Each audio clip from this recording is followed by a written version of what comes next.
While waiting for my future bride at the altar, my best man grabbed my hand and said, I can't let you do this. At first, I figured he lost the rings again, because Tom has the reliability of an unplugged smoke alarm. But the way he grabbed my hand, sweating, shaking, pupils dilated like a raccoon on espresso, told me this wasn't his usual haha, funny wedding chaos moment. He looked like he was about to confess to a literal felony. My stomach dropped so fast it changed altitudes. I whispered, Tom, what did you do? He said, promise you won't punch me. I said, no. He nodded. Fair. Then he inhaled like he was about to dive underwater and said, I slept with your bride. My soul didn't just leave my body, it packed a suitcase and moved to another country. I blinked so hard my contacts nearly launched into orbit. You what? Tom held up his hands. Before you two dated, way before, like months before. I didn't know she was going to be your future wife. She didn't know I'd be your best man. Nobody knew anything. It was the Wild West. People were drunk. Morals were blurry. I stared at him, dead inside. Tom, how drunk were you? He said, on a scale of 1 to hospital, I was probably a solid ambulance. I wanted to strangle him and baptize him at the same time. I asked, why tell me now? Why not literally A-N-Y, other day of the year? He whispered, panicked, because she thinks you don't know. And if she thinks you don't know, but I know you know, and we all know, but pretend not to know, I'm gonna pass out and die. I can't keep secrets. I once confessed to eating my boss's lunch out loud during a meeting with HR. I whispered, Tom, did you tell her you were going to tell Emmy? He nodded. Yesterday, I died again. And what did she say? He swallowed. She said, don't. I felt my blood pressure hit 300 before I could strangle him with my tie. The wedding planner appeared behind us like a demon from an anxiety portal and whispered, positions.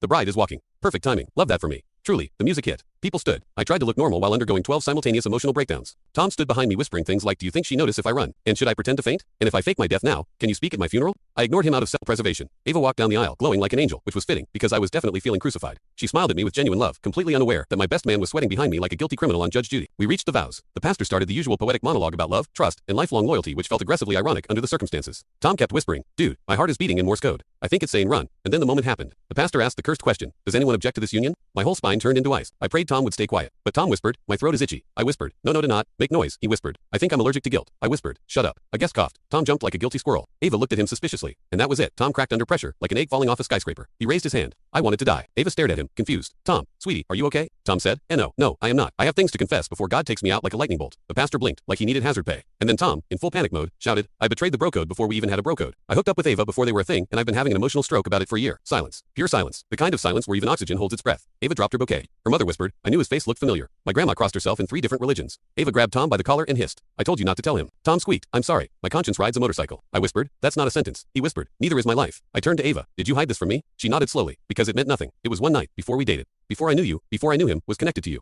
I was going to tell you eventually, just maybe not today. Tom whispered, or ever. Ava kicked him in the shin. Then came the twist. Ava stepped forward, took my hands, and said, I didn't tell you because I was scared it would ruin everything. But I love you, and I want to marry you. Not my past, not my mistakes, not your idiot best friend. Tom whispered, heard that, she added, and I didn't sleep with him again, because I got taste. Tom whispered, wow. I exhaled. I realized she was right. It was before us. Not betrayal, just awkward.